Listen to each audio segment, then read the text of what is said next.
Bu videoya sonacan bax. Mütləq nəsə öyrənəcəksən. Bugün sizə buraxılış tipli bir sual izah edirəm. Sual belədir. Hansı cümlələrdə mübtəda vəzifəsində olan o, bu əvəzliklərindən sonra vergül qoyulmamalıdır? Əvvəlcə qaydanı yadımıza salırıq. Qayda belədir ki, cümlə daxilində o, bu əvəzlikləri mübtəda vəzifəsində olarsa, özündən sonra əsas nitq hissələrindən isim, sifət, say, zərf gələndə vergül qoyulacaq. Amma əvəzlik və feil gələndə vergül qoyulmayacaq.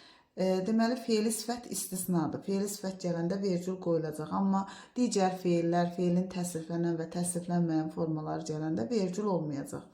Bəs köməkçi nitq hissələri? Köməkçi nitq hissələrindən isə modal söz gələndə vergül qoyulacaq. Digərləri gələndə, yəni qoşma, bağlayıcı, ədat, nida gələndə vergül qoyulmayacaq. Bəs modal sözdə niyə vergül qoyulur? Modal sözün öz tələbinə görə. Çünki modal sözlərdə belə bir qayda var. Əgər cümlənin əvvəlində gələrsə özündən sonra, əgər cümlənin ortasında gələrsə hər iki tərəfində, sonda gələndə isə özündən əvvəl vergül qoyulmalıdır. İndi baxırıq suala. Birinci cümlədə deyir, bu anamdan qalan yeganə nişanədir. Bu sözündən sonra anam sözü gəlib, ana sözü isim olduğuna görə deməli burada vergül olmalıdır. Bu düzdür. Bu, hər kəsin marağını ifadə edir. Hər kəs sözü qeyri-müəyyən əvəzlikdir və əvəzlik gələndə vergül olmadığı üçün deməli burada vergül olmayacaq. Demə bu dostumdur, o düşmənimdir. Dost və düşmən sözləri isim olduğuna görə deməli burada da vergül düz qoyulub.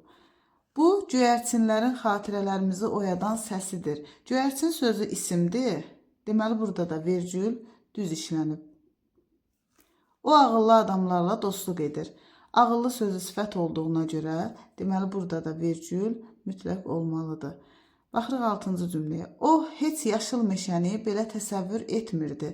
Heç sözü ədatdır. Cümlə daxilində ədat gələndə vergül heç vaxt olmaz. Ona görə də deməli səhv cavab olacaq bu. Cavabımız olacaq 2-6. 2-6 cavabı da oldu C bəndi.